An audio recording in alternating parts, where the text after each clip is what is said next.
बन्नू cantt हमला नाकाम रहा। 4 खुदकुश बमबाज समेत 16 दहशतगर्द मारे गए। हमले के नतीजे में 13 बेगुनाह शहरी शहीद जबकि 32 जख्मी हो गए। 5 जवान वतन पर कुर्बान हुए। ISPR के मुताबिक खवारजी अनासर ने बन्नू कैंटोनमेंट पर दहशतगर्द हमले की कोशिश की, ताहम सिक्योरिटी फोर्सेस ने फौरी जवाबी कार्रवाई करते हुए दहशतगर्दों के मजमूम अज़ाइम को नाकाम बना दिया।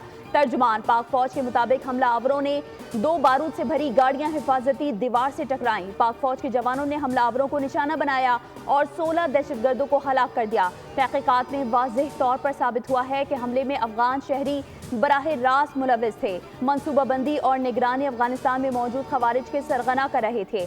पाकिस्तान अपनी सरहदों के पार से होने वाले इन खतरात के जवाब में हर मुमकिन इक़दाम उठाने का हक महफूज रखता है।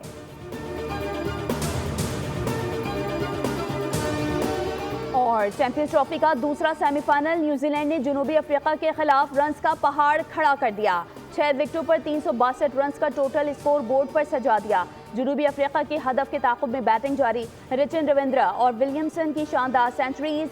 रिचन रविंद्रा 108 और विलियम 102 रन्स बनाकर पवेलियन लौट गए। डैरिल मिचेल और ग्लेन फिलिप्स ने 49 रन स्कोर किए। विल यंग 21 रन बनाकर आउट हुए। मैच की फातेह टीम इतवार को दुबई में खेले जाने वाले फाइनल में भारत से मुकाबला करेगी। भारतीय क्रिकेट बोर्ड के नायब सदर राजीव शुक्ला समेत 5 रुकनी वफ्द क़ज़ाफ़ी स्टेडियम में सेमीफाइनल से लुत्फ़ अंदोज हो रहा है।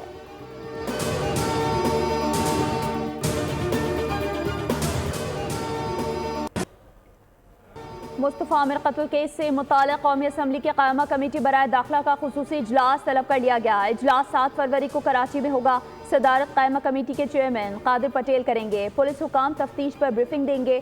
FIA टीम के मुल्ज़िम अरमुगान के घर तलाशी। 18 लैपटॉप्स और इलेक्ट्रॉनिक आलात बरामद। गाड़ी भी तहवील में ले ली गई। मुल्ज़िम अरमुगान की निगरानी सख्त कर दी गई।